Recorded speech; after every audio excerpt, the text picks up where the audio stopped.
All right, hey, welcome football fans. It's already up to week 15 here of the NFL season. As you can tell, we're all in the holiday spirit here.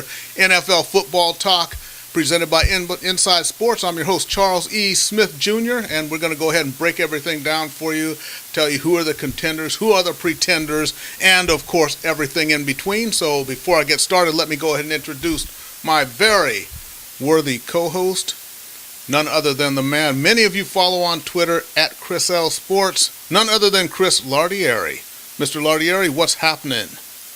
Charles, doing well. Thanks again. Tremendous introduction. And not a week goes by where we don't have mention of Roger Goodell, his bungling of issues, the new player conduct. I feel like more happens off the field in the TMZ/legal variety of news than it does on the field. I mean, Johnny Manziel was named the starter in Cleveland, and it was fairly ho-hum given the recent developments the last few days. Yeah, that's true, and I guess it turns out that Mr. Goodell did indeed, he never did ask for the tape of the Ray Rice incident like he said he did. Then when he was talking with Ray Rice, it wasn't recorded and he didn't take any notes or something. But bottom line is this: he makes millions and millions of dollars for all the owners. Therefore, it's going to take you're going to have to throw a stick of dynamite in his office. I'm not recommending anyone do that, but that's just a metaphorical stick of dynamite to get him out of there. Yeah, absolutely. And like I said months ago when the scandal first broke, I'm not going to bite the hand that feeds them, the owners. I mean, yesterday, Bob Kraft, one of his staunchest defenders, is behind him yet again. And short of like you say, maybe him committing a crime on tape or definitive proof that he deleted the Patriot Spygate tapes, don't see this guy going where anytime soon. I think he's conceded some of his power with regard to disciplinary matters, and that's probably just an effort to save his job. Yep, that's true, and keep it he will. So, let's go ahead and get into some actual football here. First, we got to give some props. First of all, Le'Veon Bell, great running back for the Steelers, having a breakout season. Third week in a row, he went over 200 combined yards. First running back to do that, and only the second in history to do that 3 weeks in a row. The only other one was the great Walter Payton. Not that I'm putting Bell in that category yet, but anyways, great accomplishment. And also, we got to look at Julio Jones. Monday Night Football, he goes for 259 receiving yards against the Packers. They say it's the defense, but what did it look like to you out there? Well, I'm not that impressed with the Packers defense. That said, Julio Jones is a phenomenal receiver, and if he could stay healthy, he got banged up again Monday night. I think he's got a bright career ahead of him. And think about it, the Falcons trade up to get him. It was widely criticized at the time. I think it was worth it. I mean, he's definitely one of the top young receivers in the league. But Le'Veon Bell, what I find interesting is he rang up a ton of yards against Tennessee that Monday night in the infamous LeGarrette Blount going AWOL game and going off the reservation, ending up in New England, and Bell hasn't looked back. So I don't know if psychologically he thought Blount was a threat, because it took him a while to get the proverbial motor rev this season, and he's been on a roll ever since. And with that, that's definitely taking the pressure off Big Ben going forward. I mean, he's got a phenomenal receiver in Antonio Brown and Tavius Bryant, who's really emerged as a rookie. So, looking ahead, I think your Steelers are well poised to get into the playoffs with the way the offense has been clicking. But as you know, being a diehard Steelers fan, you just never know with them. Yeah, that's true. And you know what? We got to go with one other anomaly here, and that is, if I told you that Peyton Manning was involved in a football game and he was playing opposite Kyle Orton, and I gave you these numbers, one quarterback was 38 for 57 for 355 yards, the other was 14 of 20 for 173 yards. If this was not an obvious setup, which quarterback would you think was which? Definitely Kyle Orton, and I wish they had odds on that stuff, and you and I had the guts to bet on it, because never in a million years did I think, A, that would be the stat line, and B, that Peyton Manning wouldn't break Drew Brees' consecutive games with touchdown record. Completely stunned. I know C.J. Anderson's been a phenomenal find and been playing great, but he didn't even get in the end zone. So to the youth of America out there, you football fans, It is very hard to predict football games. As we say all along, don't gamble. And B, don't ever take stock in fantasy football projections. It's like trying to predict the stock market. As we could see here, I'm sure some teams that got eliminated in the playoffs with Peyton Manning starting with them. So it's like monkeys throwing darts at a dartboard. You just never know. And ultimately, I guess that's kind of why we love this game, even though it's been an offense and pass happy league. You just never know what'll happen. And you know what's something that I find, a little refreshing about this whole thing is it seems like John Fox and the Broncos here, what they're trying to do is actually find the winning formula for football games here, because him only throwing it 20 times and relying on C.J. Anderson didn't rush for a lot of yards, but he did have 3 touchdowns, and the team did win the game. But it seems like he finally understands that Manning going for 400 yards every week isn't going to matter once you get to the playoffs. When you get to the playoffs, you got to have a good run game. You got to have balance. That's how the Broncos are going to get through to the next level.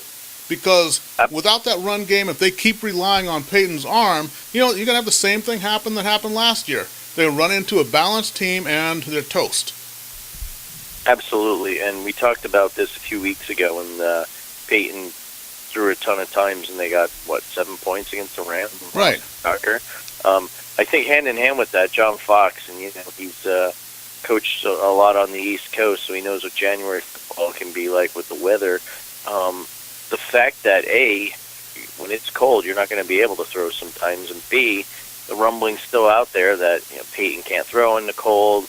He may not even be 100% with his arm strength. Right. The colder it gets, that could affect him. So smartly, Fox is setting up well, and I don't know how the Broncos do it. You got to hand it to their scouting, because they always seem to draft running backs. And you look at something like Monte Ball was a high pick. He's been often injured, but even ahead of Anderson, you've got a number of running backs on that roster that are by no means first-round draft picks that are contributing. So kudos to them. Going back over the decades, they just continue to draft guys out of nowhere that produce running back. Yep, absolutely. And, speaking of teams and producing at the right times, now what about, and of course they're going to have this big game against Cleveland this week where Johnny Football is going to get his start there in Cleveland. It's going to be against Cincinnati. It's the intrastate rivalry, the battle for Ohio. But Andy Dalton and his Cincinnati Bengals, what do you make of them? I mean, getting hammered by the Steelers this weekend.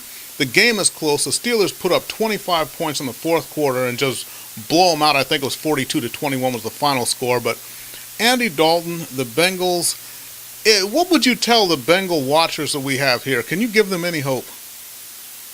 I can give them hope. Like after the last few years, you can hope that thanks to that tie against the Panthers, you eke out the division title by half a game or whatever it ends up being. You get into the playoffs, and then you get eliminated again in the first round. So if your idea of hope is making the postseason, I've got some optimism for you. That said, I can't see them getting out of the first round. You look at some of the other teams that could potentially be wild cards in the AFC, like the Steelers, for instance, or even the Ravens if the Bengals win the division. All around, I think they're probably better teams with far better quarterbacks. Even you look at, and I know they're struggling now, the Dolphins, I like their defense much better, so anything can really happen. But that said, it boils down to this, and we continue to beat this horse. Is Andy Dalton the man for the job, and why did they give him a contract extension? I do not believe in him until he can win games. I mean, Matt Ryan gets far more flack in Atlanta, and if you ask me, I think Dalton's got to be one of the most disappointing quarterbacks of recent memory. Yeah, absolutely. And then going over to let's switch to the NFC a little bit. Seattle's showing a lot of swag lately. They go ahead and they take down Philadelphia this past weekend. What do you think about the Seahawks? On a roll now. They've won 3 in a row and no looking back. They are clicking, and especially with what transpired tonight with the Cardinals, even though they won, they're now down to their third-string quarterback with Drew Stanton getting injured. So all the pieces could be falling into place. You've got a wounded and beleaguered 49ers team coming into Seattle this weekend. They should steamroll them, and the defense has really rebounded into postseason form from last season, just completely stifling the Eagles, making Sanchez look like he was reverting back to his Jets days.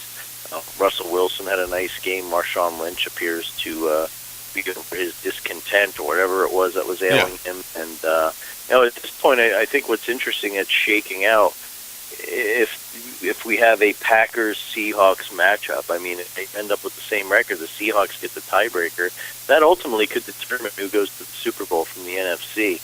Seeing Seattle go into Green Bay, I think, would be a really interesting game for a potential NFC championship. That would really be a must-watch game right there. Yeah, I just think, with Green Bay, what you got is a case of you have the offense that really needs to protect the defense is the case there in Green Bay because, remember that was Atlanta they were playing on this past Monday night. So it wasn't a powerhouse team. They gave up 465 total yards to the Atlanta offense. And they're throwing to Julio Jones all the time, but one guy can beat you like that? I just think there's a lot of holes in that Green Bay defense there, which, you go with the whole thing of defense wins championships and all that type of stuff. And, we love to see Aaron Rodgers, but what I've seen with the high-powered teams like that with weak defense is when they get into the playoffs, the defense can still give up 35 points like they normally do, but the offense can't score the 40 points they need to win.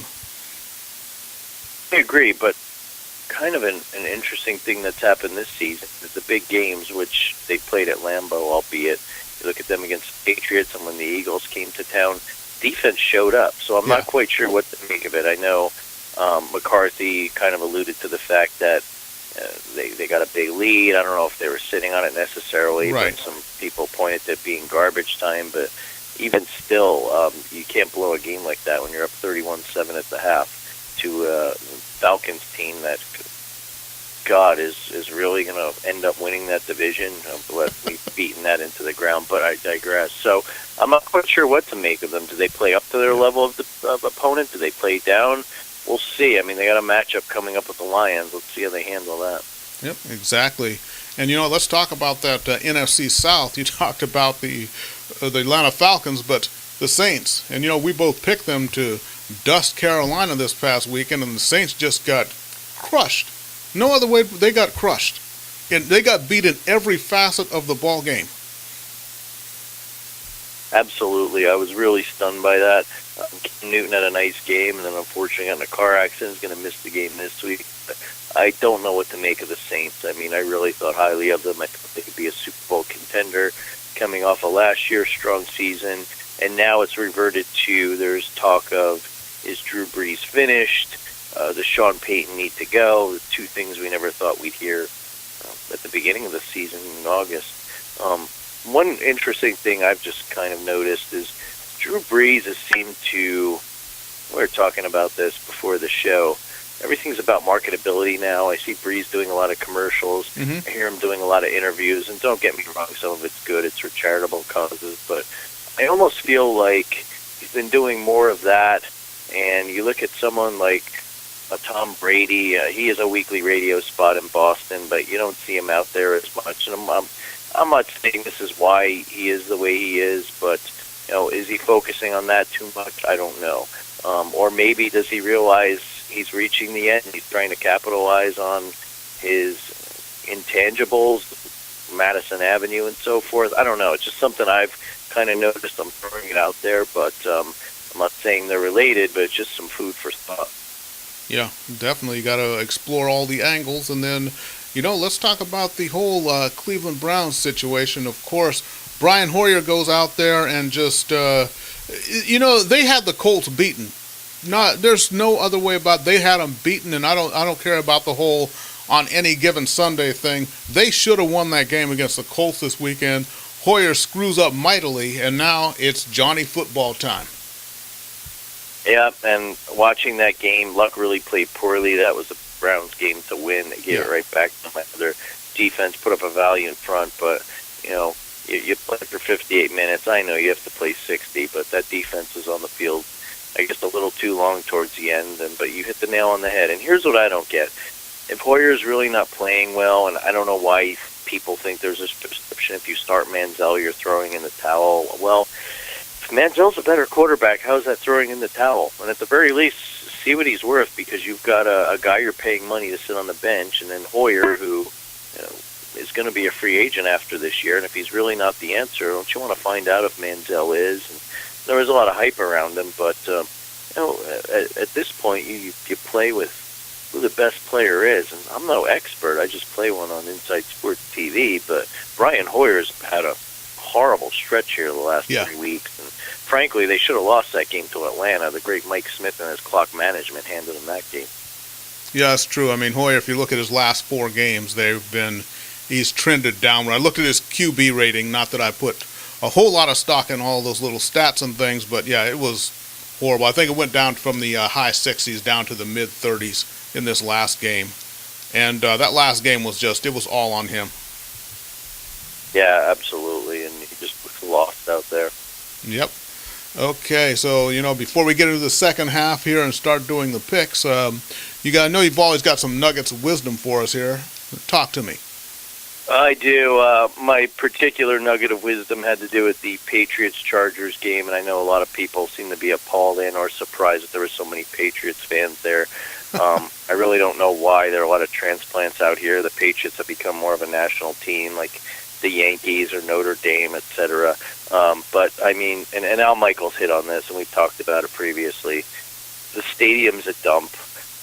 If the Chargers fans aren't going to go, they may as well sell their tickets for top dollar to Patriots fans who are willing to spend that. I mean, you look at Dallas as a brand spanking new stadium, and they've got no home field advantage this year. So don't know why people are surprised by that. What was interesting is Al Michaels, who clearly hasn't done a Sunday night game in San Diego for a while, was all over the stadium at the end of the game during kneel-down time, talking about how the team would probably be better suited moving to L.A. So either Al knows something or he's just as appalled by the horrible stadium the Chargers play in. But I found that very interesting. Not a lot of people picked up on it, but A, I enjoyed it, and B, I thought it was quite amusing and telling. Yep, that's true. And you look at the L.A. football market, and I think it's becoming one of the worst-kept secrets that the Rams are actually coming back this fall. It's... the talk is out there, and anyone who actually lives out here, if you know somebody who knows somebody, everybody has a source that's kind of saying the same thing. So don't be surprised to see the Rams playing football in the Rose Bowl come September. Yep, and that's a little-known fact that we locals out here know. The Pasadena City Council somewhat quietly passed some sort of bill or ordinance, or I don't know what, freeing up the Rose Bowl on Sundays for the next few years, and just connect the dots. On top of that, you look a few weeks ago when the Rams played in San Diego, there were a ton of Rams fans there, and you wouldn't normally expect that. You'd expect that of the Broncos will be there this weekend, or the Chiefs and Raiders, division rivals, travel well, but that really stood out to me. So, Kroenke, if you're watching, you still have a lot of fans here in SoCal. Yeah, and I know a lot of people who are just absolutely giddy over the whole prospect of the Rams coming back. Not that it's official or anything. I want to make sure they sell out that one last game they have there in St. Louis. So this is all speculation. Yeah, and I think a lot of that optimism has a lot to do with the fact that people are happy that it will not be the Raiders, knock on wood. Yeah, well, there's been talk of 2 teams actually moving to the LA area, but, let's not even speculate on that. I still think, the San Diego Chargers, to me, I'd like to see them stay in San Diego, not because I dislike them or anything, but there's just something about San Diego Chargers brings me back to the days of, I just think Dan Fouts and Charlie Joyner and Kellen Winslow, Chuck Muncie, Gary Big Hands Johnson, all those guys. So I just like San Diego Chargers just has a ring to it, Makes me feel nostalgic. Yeah, I completely agree with you, and I think the city needs to get their act together or they're going to lose the team. And really, there's not much of a market here for the Chargers in L.A. And I know a lot of people who are former Rams fans, and you look at the numbers, they actually had good attendance until Georgia, and that's another topic for another time. Right. Screwed everything up and took the money and ran.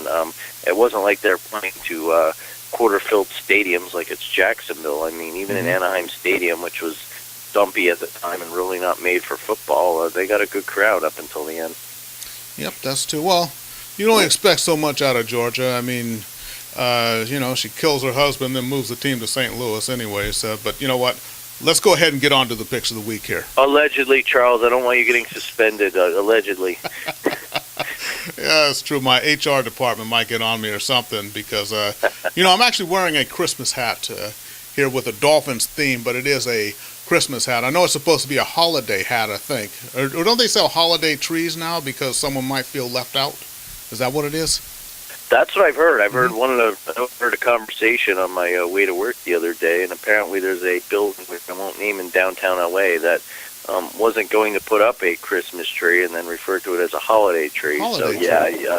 Political correctness is alive and well here in 2014. Charles. So I guess what I would ask is, if it's a holiday tree, is that any holiday in particular, or? You know what, Charles? It's all the holidays. We were going to call it a New Year's tree soon because that really can't offend anyone. Everyone can enjoy a new year.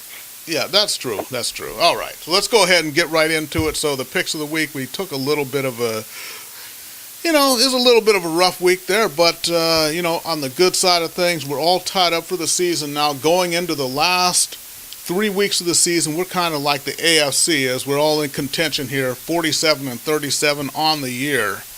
And let's go ahead and get right into it. Very first game, two teams we talked about, the Steelers at 8-5 in Atlanta to play the 5-8 Atlanta Falcons. The Falcons, by the way, control their own destiny, believe it or not. All they have to do is win out, and they will win the NFC South with a stout record of 8-8. But despite the presence of Julio Jones there and the way that the Falcons offense started to look in that Green Bay game, especially in the second half, I still like the Steelers. More balanced offense. They've got Antonio Brown. They've got Le'Veon Bell. We talked about they can balance the running, the passing, and I like the Steelers' defense to come through. Troy Polamalu, Ike Taylor, all those guys, they're kind of rested. Everybody's back now. I'm going Steelers all the way here. Yeah, I completely agree with you. I don't like that Falcon defense. I don't ultimately think that Mike Smith can coach his way out of a paper bag.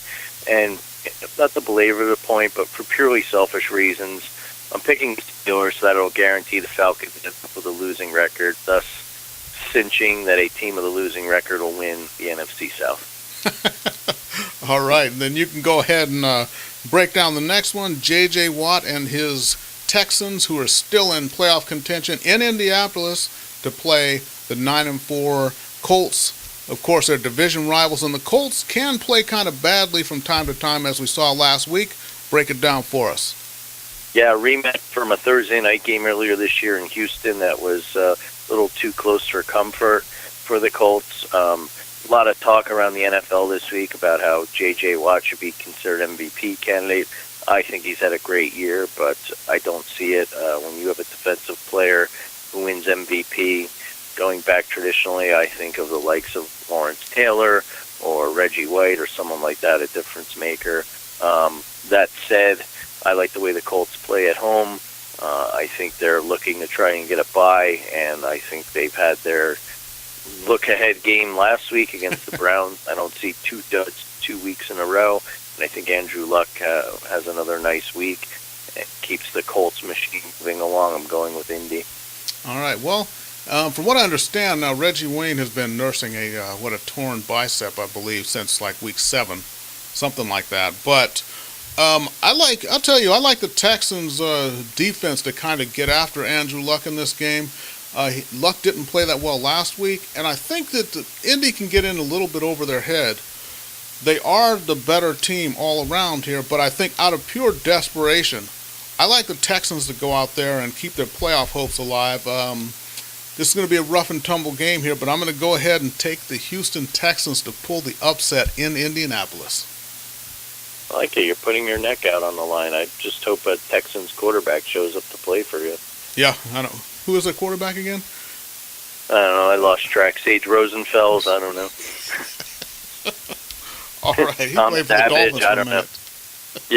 Yeah. I think Tom Savage. I think they're down in the third stringer. Fitzpatrick's probably, I don't know, reading up about how he once had a great Wonderlic score. Yeah. All right. So next game, the Bengals 8-4-1, the uneven Cincinnati Bengals, going into Cleveland to play Johnny Manziel and the Cleveland Browns. Manziel getting his first start of the season. The dog pound is going to be out in full force. We know that there in Cleveland. So, well, here's this. This is what it comes down to. We have the unknown quantity in Manziel. We don't know what he can do, but every time Andy Dalton has a chance to really distance himself and put his team in a good position, they seem to fall flat. I think I'm going to go ahead with Cleveland in this game to win the game at home in front of their own raucous, hostile crowd, win the Battle of Ohio, and really tighten up that AFC North. I'm going to go Cleveland here, rolling the dice. I'm going to disagree with you, but using somewhat similar logic. Every time Andy Dalton has a dud, and I think he's done, and I count him out, he plays just well enough to win. And I think last week was a poor showing. I think the Thursday night game where the Browns frankly ran all over the Bengals and spanked them will be fresh in their mind. I really don't see them getting swept by their intrastate rivals. And honestly, I don't like Johnny Manziel playing against the Bengals D. While they're not the 85 Bears, I think it's a tall order for him. But if Mike Pettin's desperate, Brian Hoyer's not going to do anything. So I do not blame him for going with Manziel, but I think the Bengals give him a rude awakening in his first NFL start. Yeah, I agree. It could get ugly. I'm just going with, Manziel power. And, I wouldn't be surprised if we saw Hoyer play in this game, to tell you the honest to goodness truth. It's going to be interesting. I'll tell you, I haven't looked forward to a Cleveland game this much, probably since you got to go back to something involving Bernie Kosar, I'm sure. Yeah, absolutely, with Ernest Biner fumbling or something. But yeah, I agree with you. I'm actually intrigued by this game. Okay, and then the team we talked about, both of these teams, Denver Broncos. Broncos at 10-3, best sharing the best record in the conference. In San Diego to play against the 8-5 San Diego Chargers. Broncos have won 3 straight. Ryan Matthews will be back. He'll be playing for the Chargers this week. Break this one down for us. Keeping with the theme of the road fans taking over Qualcomm, this will be Broncos Central in San Diego on Sunday afternoon. I think the fact that C.J. Anderson has been a monster, the biggest one this side of Le'Veon Bell down the stretch here, really going to make their offense even more lethal. The Chargers try and key on the run. Peyton will light you up with the pass. They try and defend the Emmanuel Sanders and so forth. They run the ball with Anderson. I really like the way the Chargers defense hung in there and played against Brady and the Patriots. They just ran out of gas. They were on the field too long. And ultimately, I'm picking the Broncos because I think Phillip Rivers has reverted to the overrated Phillip Rivers of old. I don't like the way the San Diego offense is playing, and I think the Broncos are looking to duke it out to get home field in the AFC with the Patriots, and I don't see them slipping it this week. I picked Denver. All right, and I'm going to go with Denver for a lot of those reasons. I think it's going to be closer than we think because it sounds like Fox is really committed to the run game here. So I wouldn't be surprised if we saw an economical amount of throws from Peyton Manning again this week, maybe in the 20-25 range, 30 at the most. But I don't think he's going to be going for 400 yards, all you fantasy football owners out there. But they will go ahead and win the game here. So I'm going to go with Denver as well. That's good you're agreeing with me again, Charles. I was worried there for a few picks. Hey, I wavered for a moment there, but, I look at Rivers, and also Rivers has an injury that no one's really talking about, that rib injury, which he allegedly doesn't have. And, Gates might be banged up a little bit as well. So we'll see what happens here, but I'm going with Denver. Yeah, normally I'd give Phillip Rivers a break, but Phillip Rivers, and the fact of the matter is Tony Romo's been playing hurt, and by no means am I a Romo fan, but he's been playing hurt just fine. All right, and then San Francisco at 7-6, last gasp, desperation in Seattle to play the streaking 9-4 Seattle Seahawks. Niners have they've gone to the NFC Championship game 3 straight years. Looks like that may come to an end this year. I'm going to go ahead and say, desperation and everything, I still don't think that the Niners have what it takes to beat Seattle. In fact, I think Navarro Bowman may be back this week to play with the Niners, from what I understand. I still don't think it's going to make a difference, though. Seattle's on a roll, playing at home. The 12th man is in effect. I got to go Seattle all the way here. I completely agree with you. I'm not going to overanalyze it, but we were looking at a 49ers team where Colin Kaepernick doesn't know whether he's coming or going. I wonder if the team's quit on Harbaugh, knowing he's a proverbial dead man walking. And the Seattle defense has been on a tremendous roll the last 3 weeks. So, if anything, I think this could get ugly and out of hand. I'm picking the Seahawks. Yep. All righty. And then the last game we're going to take is the Cowboys in Philadelphia to play against the Eagles. Both teams at 9-4. Of course, the Cowboys will be looking for revenge from that little Thanksgiving Day beatdown they took from the Eagles. And, Sanchez has been up and down. We've talked about that the whole time. But here's this game now in Philly against the elements. So how do you see this one? Break that one down for me. I've been going back and forth on this game. Ultimately, I'm going to pick the Eagles, despite the fact that means I have to side with Mark Sanchez. The reason I am is the Eagles just got so thoroughly physically annihilated by the Seahawks last week that I really don't see Chip Kelly allowing that to happen a second week in a row. The first time they met, look, I know Dallas is coming off a short week, I get it, but at the end of the day, I like the matchup. I like the Eagles' offense, Shady McCoy, Macklin against the what I consider to be a weak Dallas defense. They've been doing it with duck teeth and so forth and hanging in there this season, but it's always tough to win Philly on the road. You really got to be a great team like the Seahawks to do it. And quite frankly, I think they're up to the challenge. They know this potentially could be for all the marbles to win the NFC East, and the loser may end up with a winning record and be on the outside looking in. So I'm going Philly. Yep, and absolutely for those reasons and maybe a couple of more, I'm going Philly as well. I think Philly's pumped up here, and they're playing at home. And I think that the Dallas playing in the confines of the dome and everything. I like Philly in this game. And, Sanchez being up and down, but he already has the confidence. They've already beaten Dallas once. They beat them in Dallas. I got to go Philly here all the way. Yeah, absolutely. And one other thing I wanted to point out, I don't know if you caught this. I was, when Buck and Troy Aikman do a game as they did Eagles-Seahawks last Sunday, I normally try and tune them out, but either I wasn't doing a good job of tuning them out or I'm starting to hear things in my old age. But it sounded to me a number of times that Troy Aikman referred to the Eagles quarterback as Sanchez. I don't know. Was I hearing things? Because someone else had referenced it as well recently, but I don't know. Maybe I was sleep deprived that particular day and hearing things, but just wanted to throw it out there. All righty. Okay, so that's one last one we agree on there. So we will see how everything goes with the picks of the week. And, we've done pretty well with our Gambler's Delights here. We've told people the last couple of weeks to play the under in a couple of games, and we did actually come out okay here. So can we pick one other game to play the under? Cowboys at Philadelphia, I'd say play the under. What do you think, man? I don't know. I'd be afraid it might turn into some sort of a shootout because the Eagles, they played decent on defense against the Seahawks last Sunday. I'm not quite sure. I think the game, you may have hit on this subconsciously, where if you want to bet an under, is the Broncos and Chargers, with the Chargers struggling on offense and the Broncos looking to do the old Rex Ryan favorite ground and pound. I mean, we could be looking at another 24-14 type game, not an old AFC West typical shootout.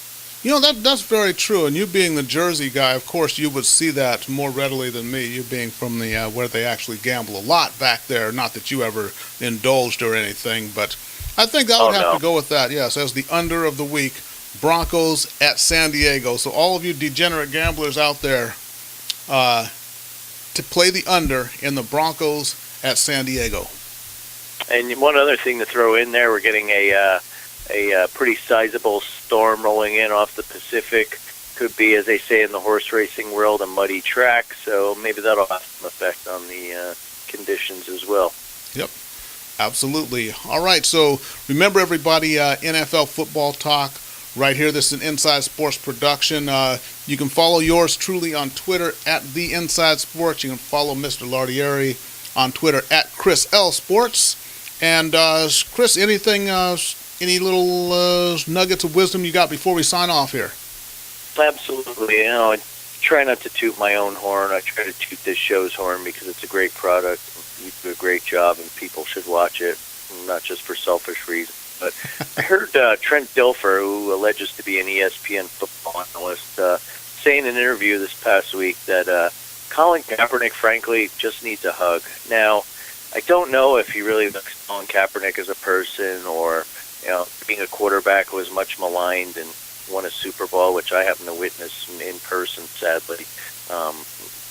Really, he feels for Kaepernick because he's getting beaten down and was a high draft pick, and thinks the odds are against him. But I don't know about you, Charles. When we break down a game, we try to be fair. We don't try and bash people, but never will I say that Colin Kaepernick needs a hug. I'd say Colin Kaepernick, needs some more practice, or maybe he needs a new coach, or potentially a change of scenery. But that's the kind of riveting analysis that you won't get here on NFL Football Talk, and that's my shameless plug of the week.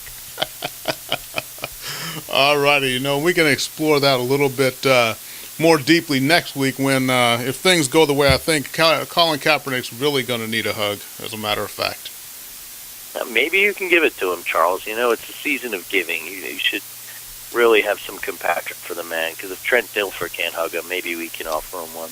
Yeah, that's true. So as you can see, everybody, thanks for watching. We're in the holiday spirit here, right here on NFL Football Talk. This is an Inside Sports production, and we will see everybody next week.